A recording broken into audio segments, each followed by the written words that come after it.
जय हिंद दोस्तों। आज का हमारा वीडियो हिंदी के विराम चिन्ह पर आधारित है। यह एक बहुत ही महत्वपूर्ण टॉपिक है। किसी भी प्रतियोगी परीक्षाओं में कम से कम एक प्रश्न अवश्य विराम चिन्हों से पूछ लिया जाता है। आज हम चर्चा करेंगे हिंदी के विराम चिन्हों के बारे में। हिंदी के विराम चिन्हों के बारे में श्री कामता प्रसाद गुरुजी ने कहा है कि हिंदी में विराम चिन्हों की संख्या कुल 20 है, लेकिन वो यह भी मानते हैं कि सिर्फ पूर्ण विराम को छोड़कर शेष सभी विराम चिन्ह अंग्रेजी भाषा से हूबहू उठाकर हिंदी भाषा में लाए गए हैं। आज हम इन्हीं विराम चिन्हों के बारे में चर्चा करेंगे और इन्हीं विराम चिन्हों के विषय में हम लोग पढ़ेंगे, जिसमें आइए सबसे पहले देखते हैं हमारा है अल्प विराम। अल्प विराम का प्रयोग हम वहाँ करते हैं जहाँ बहुत कम समय के लिए हम रुकते हैं और अपने वाणी को विराम देते हैं। ऐसे अल्प विराम का प्रयोग हम सजातीय शब्दों के बीच में करते हैं। जैसे राम, मोहन और सोहन स्कूल जा रहे हैं, तो राम और मोहन के बीच में जो अल्प विराम आया, उस अल्प विराम को दिखाने के लिए जब हम लिखते हैं तो वहाँ हम अल्प विराम का चिन्ह लगाते हैं। दूसरा है हमारा अर्ध विराम चिन्ह। अर्ध विराम चिन्ह अल्प विराम से कुछ ज़्यादा देर तक कहीं भी अगर विराम लेने की आवश्यकता है तो वहाँ हम अर्ध विराम चिन्हों का इस्तेमाल करते हैं। अर्ध विराम चिन्ह अल्प विराम से ज़्यादा समय लेता है, परंतु पूर्ण विराम से कम। अल्प विराम कम होता है, जबकि अर्ध विराम अल्प विराम से कुछ अधिक समय के लिए ठहराव लेता है। विराम का अर्थ ही ठहराव होता है। अर्ध विराम मुख्य रूप से किसी दो वाक्यों के बीच में जब थोड़ी देर के लिए अगर ठहराव आता है तो वहाँ हम अर्ध विराम का इस्तेमाल करते हैं। पूर्ण विराम जब किसी कार्य के होने न होने की स्थिति आती है तो उस वाक्य के समापन पर हम पूर्ण विराम का प्रयोग करते हैं। चौथा है प्रश्नवाचक चिन्ह। प्रश्नवाचक चिन्ह ऐसे वाक्यों में प्रयोग होता है जिस वाक्य से यह स्पष्ट होता है कि इस वाक्य के द्वारा कोई ना कोई प्रश्न पूछा जाता है। जैसे तुम क्या खा रहे हो, मोहन कहाँ सोता है, तुम कैसे हो, वगैरह वगैरह। ऐसे वाक्यों के अंत में हम प्रश्नवाचक चिन्ह का प्रयोग करते हैं। पांचवा है विस्मयादि चिन्ह। विस्मयादि चिन्ह देखने में तो पूर्ण विराम की भांति ही दिखता है, परंतु इसके नीचे एक बिंदु लगी होती है। ऐसे चिन्ह का इस्तेमाल, विस्मयादि चिन्ह का इस्तेमाल हम वहाँ करते हैं जहाँ हृदय से कोई भाव, शोक, दुख आदि उत्पन्न होता है। जैसे वाह, इंडिया ने T20 वर्ल्ड कप जीत लिया, तो जब हम वाह लिखेंगे तो वाह के बाद हम विस्मयादि चिन्ह का प्रयोग करते हैं। जैसे मोहन आज दुर्घटनाग्रसित हो गया, तो यहाँ जो आह निकल रहा है वह हृदय से वो भाव उत्पन्न हो रहा है। तो जब हृदय से भाव, शोक, उल्लास, हर्ष आदि शब्दों को व्यक्त करने के लिए जिस शब्द का इस्तेमाल करते हैं, उस शब्द के ठीक आगे हम विस्मयादि चिन्ह का इस्तेमाल करते हैं। योजक चिन्ह, यह मुख्य रूप से दो शब्दों के बीच में आता है और यह दो शब्द ऐसे शब्द होते हैं, मुख्य रूप से मैं बता रहा हूँ, ऐसे शब्द होते हैं जो द्वंद्व समास कहलाते हैं।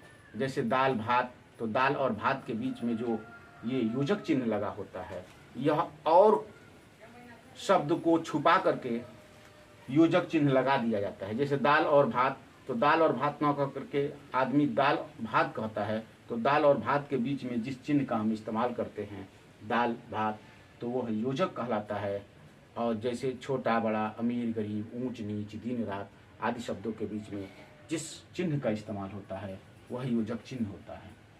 कोष्टक किसी भी शब्द को उसके उपनाम या उसको और अधिक स्पष्ट कराने के लिए हम इस ब्रैकेट का इस्तेमाल करते हैं। जैसे कहा जाए पंडित जी एक अच्छे राजनेता थे, तो पंडित जी को और अधिक स्पष्ट करना हो तो पंडित जी के सामने हम जवाहरलाल नेहरू लिख सकते हैं। तो इससे स्पष्ट होता है कि पंडित जी का अर्थ जवाहरलाल नेहरू निकल के आ रहा है। मीन्स हम जवाहरलाल नेहरू जब लिखेंगे तो उसे हम ब्रैकेट में लिखते हैं, जिसको हम कोष्टक कहते हैं। अवतरण चिन्ह ये डायरेक्ट होता है, किसी की बात को हूबहू जब जा करके हम डायरेक्ट वही बात दोहरा देते हैं। जैसे राम कहता है कि मोहन आज स्कूल नहीं जाएगा, तो ऐसे वाक्य को जब हम किसी दूसरे से कहेंगे तो हूबहू वही बात कि राम कहता है कि मोहन आज स्कूल नहीं जाएगा, तो मोहन आज स्कूल नहीं जाएगा, इस वाक्य को जब हम लिखेंगे तो इसे हम अवतरण चिन्ह यानी इन्वर्टेड कामा में ही हम लिखते हैं।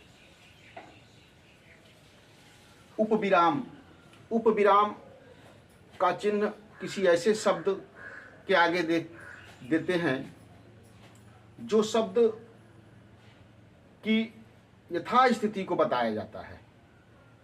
जैसे अगर लिखा जाए भारत एक नई सोच, तो अगर आप ऐसे लिखेंगे कि भारत एक नई सोच,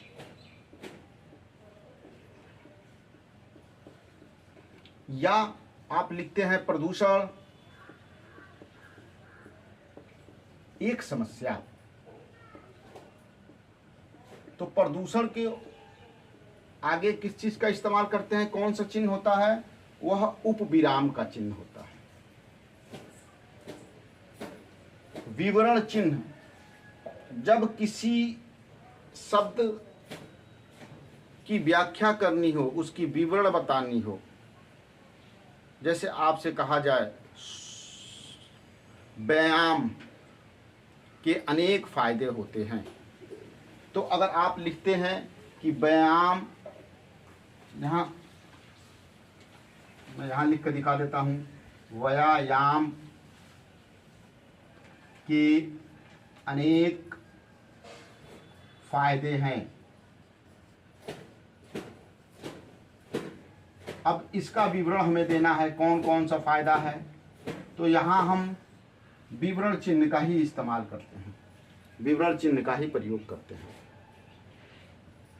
11वां है पुनरुक्ति चिन्ह। जिस शब्द को हमें दोबारा न लिखना हो, उस शब्द के आगे हम पुनरुक्ति चिन्ह का इस्तेमाल कर देते हैं।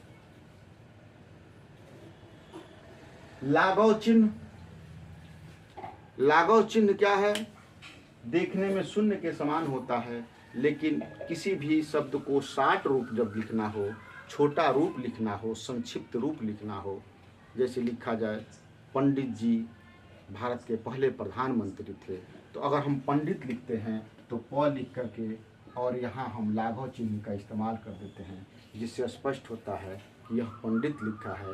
या अगर आपको डॉक्टर लिखना हो तो डॉक्टर लिखने के लिए डा लिख करके और आप जब यहाँ पे लाघव चिन्ह का इस्तेमाल कर देते हैं तो पढ़ने वाले इसको हूबहू डॉक्टर ही पढ़ते हैं। तो ऐसे शब्द जिसका संक्षिप्त रूप लिखना हो, वहाँ हम लाघव चिन्ह का प्रयोग करते हैं। हंस पद बहुत ही महत्वपूर्ण चिन्ह है ये, या हम इसे त्रुटि विराम भी कहते हैं। कोई वाक्य लिखते समय यदि कोई शब्द छूट जाता है तो उस शब्द को फिर लिखने के लिए जहां वो शब्द आता है उसके ऊपर इस त्रुटि विराम चिन्ह को लगा करके वो शब्द लिखा जाता है। जैसे अगर लिखा जाए कि मोहन गाय काली है, यहां छूट गया कि मोहन की गाय काली है, तो की शब्द जब छूट गया, अब की को हमें फिर से प्रदर्शित करना है, तो वहाँ हम हंस पद या हम त्रुटि विराम का प्रयोग करके इस प्रकार से, और हम यहाँ पर की का इस्तेमाल करते हैं। मोहन की गाय काली है। हंस पद बहुत ही महत्वपूर्ण है, बार बार प्रश्नों में दोहराया जाता है। पाद चिन्ह, अंडरलाइन, किसी चीज को हाईलाइटेड करना हो, किसी पर फोकस करनी है, बार बार बताना हो कि ये इस वाक्य में ये शब्द बहुत ही महत्वपूर्ण है, तो उस शब्दों के नीचे हम अंडरलाइन या पाद चिन्ह का इस्तेमाल करते हैं। तुल्य चिन्ह, यह तुल्यता प्रकट करने के लिए होता है, इक्वालिटी बराबर दिखाने के लिए हम इस तुल्य चिन्ह का इस्तेमाल करते हैं। दीर्घ आवरण चिन्ह 16 नंबर पे आता है। दीर्घ आवरण चिन्ह, दीर्घ आवरण चिन्ह हमने स्वर में पढ़ा था कि एक तरह मात्रिक स्वर होता है, तो वही एक दीर्घ स्वर है यहाँ पर। इसे हम दीर्घ चिन्ह भी कहते हैं जब कहीं भी मात्राओं का इस्तेमाल लंबे समय के लिए किया जाए, और वहाँ पे तब हम इस दीर्घ चिन्ह का प्रयोग करते हैं। जैसे आपको किसी को बुलाना हो या राम अगर लंबा खींचना हो, तो वहाँ राम रा और मौ के बीच में इस दीर्घ चिन्ह का प्रयोग कर देंगे, तो पढ़ने वाला इसे काफ़ी लंबे समय तक कुछ समय और लेकर के इसको पढ़ेगा।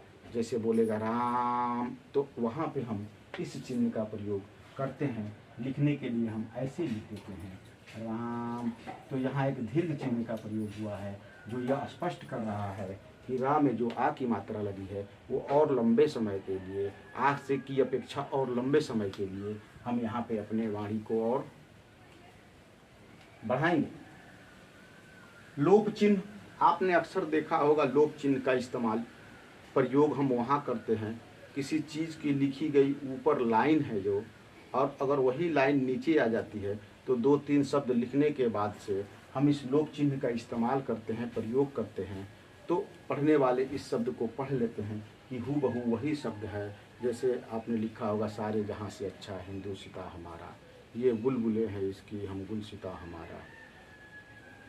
तो फिर अगर आएगा ये लाइन आप में कि सारे जहाँ से अच्छा, तो हम पूरे लाइन को नहीं लिखेंगे, बस सारे जहाँ से लिख करके, और ये हम लोप चिन्ह का इस्तेमाल करते हैं, प्रयोग करते हैं। समाप्ति सूचक, समाप्ति सूचक जब आप अपना लिखना समाप्त कर दें, वहाँ पे द एंड हो, समाप्त हो जाए आपका लिखना, तो यहाँ पे हम डैश और शून्य की भांति बनाकर एक और डैश दे देते हैं, जिससे आपका ये समाप्ति सूचक लगता है यहाँ आपका वो आपका जो लेख है वहाँ समाप्त होता है, तो हम यहाँ समाप्ति सूचक का प्रयोग करते हैं। बाकी दो और होता है पाद चिन्ह और टीका सूचक। तो इस प्रकार आपने देखा कि कुल विराम चिन्हों की संख्या 20 है, और हम इसका इस्तेमाल कहाँ कहाँ करते हैं, तो इस चिन्हों का इस्तेमाल हमने आपको बताया, इसका प्रयोग बताया। आप इस चिन्हों का इस्तेमाल और प्रयोग भली भांति करके अपने लेख को शुद्ध कर सकते हैं।